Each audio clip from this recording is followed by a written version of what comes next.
Čau, alieni, kje ste, kako ste, Alenka Trogalic z vami, ali pa alien mama, kakor vam je bliže. In danes imate srečo z vami, je spet nov True Crime. Saj mislim, da jih imate najrajšno, ker so malo daljši, pa tako, v glavnem. Gre za True Crime iz leta 2015 in tale moški, Nathan Matthew, je oseba, psihopat, ki je razkosal na koščke svojo polsestro. Ampak to še ni vse, on in njegova punca sta jo želela imeti tudi za svojega seks sužnja. Tako da, needless to say, ta primer bo bizaren, tako kot so vsi. Punca, kateri se je to zgodilo, je bila pa Rebecca Watts oziroma Becky, jo bomo mi klicali skrajšano. Mogoče ena izmed najbolj žalostnih stvari na tem primeru je ravno to, da je ona velikrat prosila za pomoč.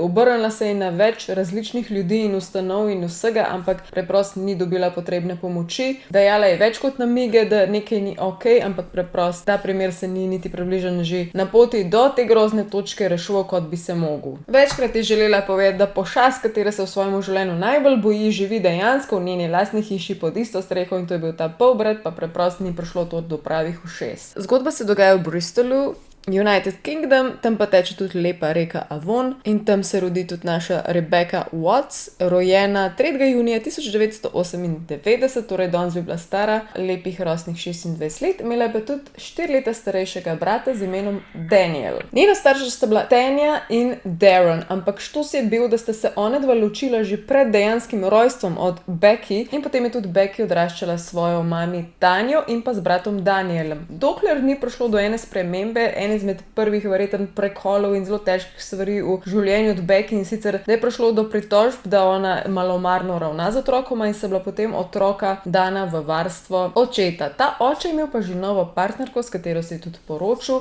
in ta partnerka je bila Angie. Angie je imela pa svojega sina in ta sin, kot lahko uganete in sklepate že iz naslova videa, je ta pošast oziroma ime mu je bilo Nathan. Nathan je bil pa še majčkeno starejši in je bil 12 let starejši od Becky. In to ga naredi tudi v bistvu odraslega človeka, ki je skrbel že sam zase in tudi živel je nekje preč, niso živeli pod isto streho, čeprav je bil ogromno časa v tej hiši. To pa zaradi tega, ker je njegova mami, ta nova partnerka od Darrena, od očeta od Becky, je imela multiplo sklerozo in potrebovala je veliko pomoči in oskrbe. In tudi punca v bistvu od Nathana je bila njena prva negovalka, tako tista, ki je največ skrbela za njo, tako da so bili res ogromno pod isto streho. Otroštvo od Becky oziroma cela njena mladost ni veljala za lahko, je bila pa taka, ki marsikdaj te starejše generacije, sploh boomerje, ko bi rekli, ne vzamejo resno, sicer kakšna anoreksija, kakšen bullying, kakšne mentalne težave, in točno to je imela Becky. Najprej v osnovni šoli je bila večkrat bolj močna in so jo ogromno zbadali zaradi kil. Potem naknadno je pa doma največ polbrat zbadal, Nathan tudi zaradi kil, in potem posledično je zapadla v anoreksijo in potem posledično v depresijo in je tudi nehala hoditi v šolo. Ko je bila stara 13, je Angie, torej njena mačeha, klicala neke services za pomoč za otroke in za mlade ljudi, ampak Angie takrat Becky ni predstavila kot dekle, ki rab pomoč, ker je imela težko whatever, preprosto jo predstavila kot controlling, torej da hoče imeti ful nadzora in pa po drugi strani je bila brez kakršnih koli ciljev. Torej, basically od tiste točke naprej, ko so to slišali tisti psihologi, psihiatri ali kdorkoli, ne bi to slišal in niso jemali kot nekoga, ki morajo izvor problemov iskati ali pa ji pomagati, ampak kot problematičnega otroka. Becky je takrat naprej veljala za problematično, težko punco, neobogljivo. Pa ne zato, ker bi kdorkoli jo spoznal, ampak samo zaradi tega, ker je Angie pač tako rekla. Ampak ni bilo vse samo žalostno, za torej njeno osnovno šolo je sledila srednja šola in srednji šoli končno večkrat spet odrasla in je spoznala enega fanta. Ta fant je bil Luke, če mene vprašate, sta ekstremno simpatično skupaj izgledala, veliko sta bila na vezi in bila dejansko happy in tudi tik preden se je zgodil ta tragičen njen dan in smrt, je šla z njem lih na eno tako rugby žurko in če najdem kakšno sliko, bom tukaj dala in ful sta simpatično izgledala in potem je še ostala pri njemu in sta dolgo v noč klepetala in sta se lepo imela in potem je prišla naslednji dan domov in je šla v hišo, v kuhno in tam je bila Angie. In z Angie sta potem začela majčkeno debatirati, klepetati, ker očitno sta imeli nek tak odnos, da sta klepetale, ker jo Angie tudi spraševala, kako je bilo in tako naprej. Torej, to je zdaj februar 2015, ampak ta isti dan ob 11:15 je Angie mogla zapustiti hišo, ker je mogla iti zdravniku. Torej, na zelo redne preglede je hodila v tem primeru zaradi multiple skleroze. Tukaj zraven pride res veliko bolečin, veliko težav z gibi, tudi oslabljen vid ali pa zabluren spomin, to pač keep in mind. Preden gremo globine tega bizarnega primera, jaz sem si marca želela na Madeiro. Ne samo, da sem si želela na Madeiro, grem na Madeiro. In imela sem trenutek šibkosti in sem kupila karte. Karte so bile 340 evrov na osebo. Ups, napaka. Zdaj v torek, se pravi par dni nazaj, sem se spomnila, da takrat nisem vklopila sponzorja tega videa, Surfshark VPN-a, da bi dobila cenejše karte. In ko sem to pogledala, so bile karte, voilà, 260 evrov. Samo zbrala sem lokacijo Portugalsko in dobila sem toliko cenejše karte. Pa to niti približno ni edini benefit Surfshark VPN-a, imaš tudi cenejše vstopnice, cenejše izdelke, cenejša oblačila, imaš maksimalno privatnost medtem, ko surfaš po spletu. Zakaj? Zato, ker je tvoj IP naslov skrit, noben ne bo videl tvoje zgodovine brskanja, kaj celo dodol na torrentu in tako dalje. In to, kar moram vsakič povedati, to, da boš imel celotno bazo Netflix filmov, kar v Sloveniji definitivno nimamo. In serij. No, v bistvu, če ga kupiš samo ti, ga lahko uporabljajo vsi tvoji kolegi, vsa tvoja familija, na vseh napravah. Če te še nisem prepričala, imaš potem še Surfshark One opcijo. En izmed amazing benefitov tega je pa Surfshark antivirus. Poleg popolne varnosti na internetu potem se tudi izogne personaliziranim oglasom, ki jih res ne maramo. Zaščiti svojo varnost s Surfsharkom, vtipkaj mojo kodo Alenka in dobi do 3 ekstra mesece zastonj z linkom, ki je spodaj v opisu videa. Zdaj pa, ko se je Angie vrnila domov od zdravnikov, je bilo ful čuden, ker Becky ni bilo. Zakaj čuden? Zaradi tega, ker očitno poleg vsega, koliko ne bi bila problematična, je bilo značilno za njo tudi, da je bila totalen introvert in je imela ekstremno anksiozo. Tako anksiozo, da včasih ni želela niti na avtobus, je šla raj peš domov, da ne bi bila v stiku z ljudmi. Nikdar ni šla iz hiše, nikoli za nobeno stvar, razen očitno zanč na eno žurko s fantom in to je to. Kaj to na policiji pomeni, je to, da ona res ni tipičen ubežnik. To ni tipičen primer nekoga, za katerega bi policija rekla, verjetno je zbežal od doma, nikakor, in zato je kuj nastala panika. My daughter's gone missing.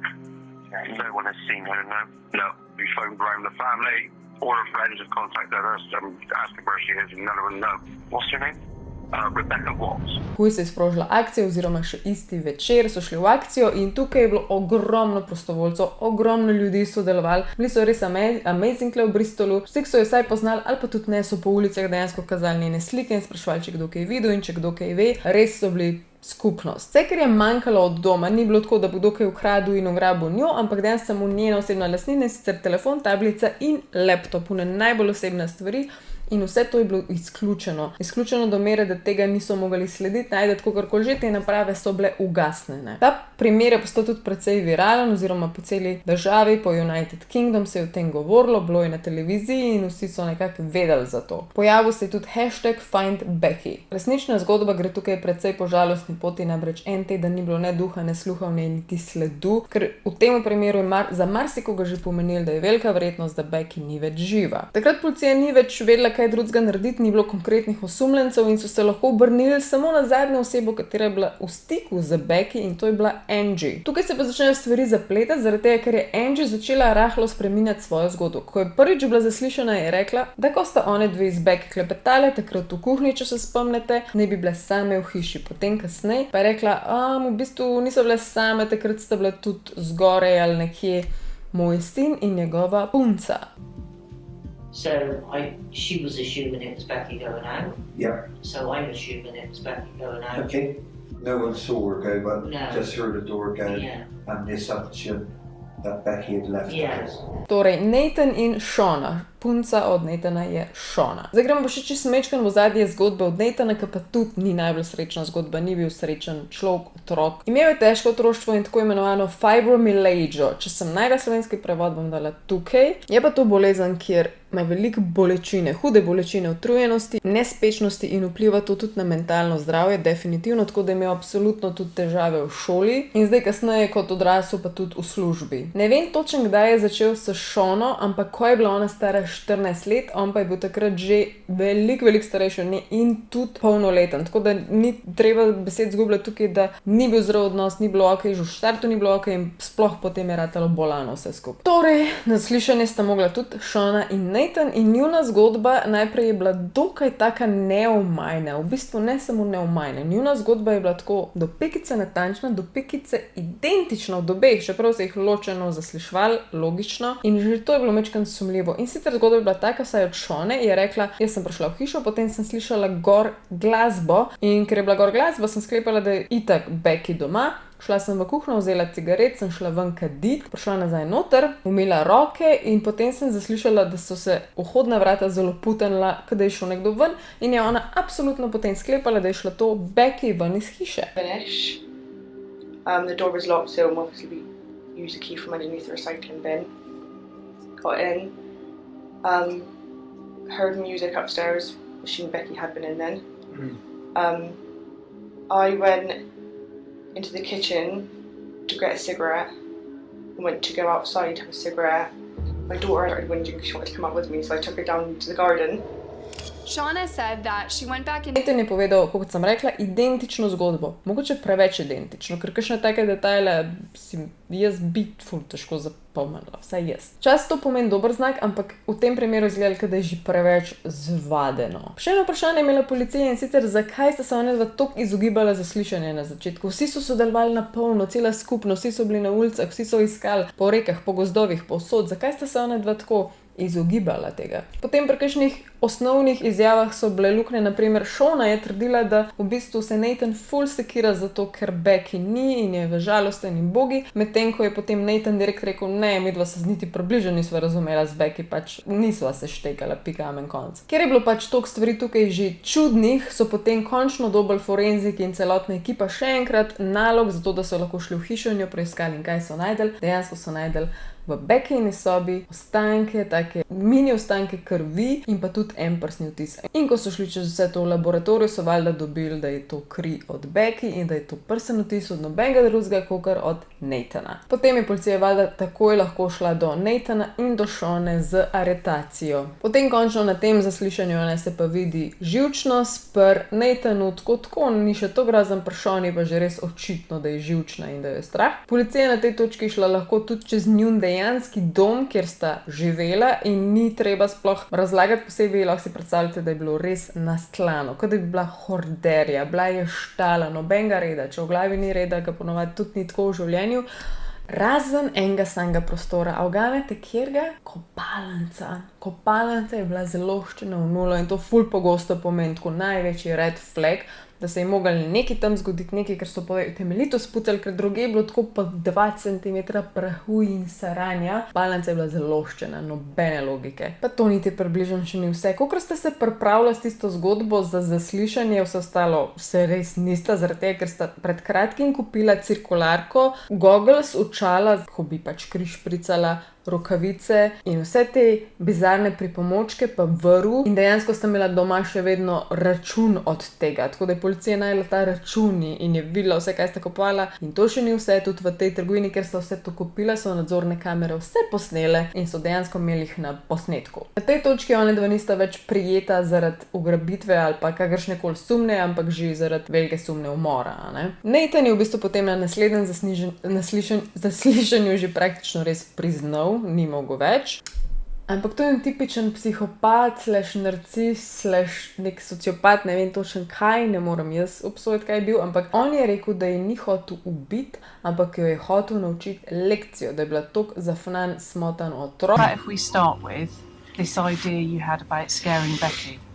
I don't know if it was on TV or something like that, but obviously I had a couple of dreams. Prime was obviously once I got her in the car, I was thinking of like a wooded area or whatever, to obviously take her back out, obviously still have the mask on, scare her and, you know, say something along the lines of, you know, you got to start treating people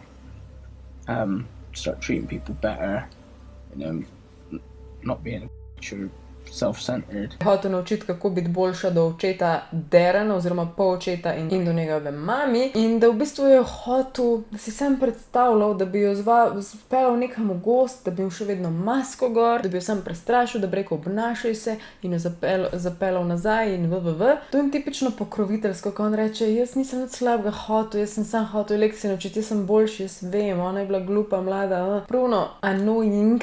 Rekel je, da je bila self-centered bitch. Excuse me, who was? No in zaključi to njegovo pripoved, da se je pač preč upirala in je bila čisto podivjana in preprosto jo mogel zadaviti. Ni imel druge izbire, kot da je zadavil.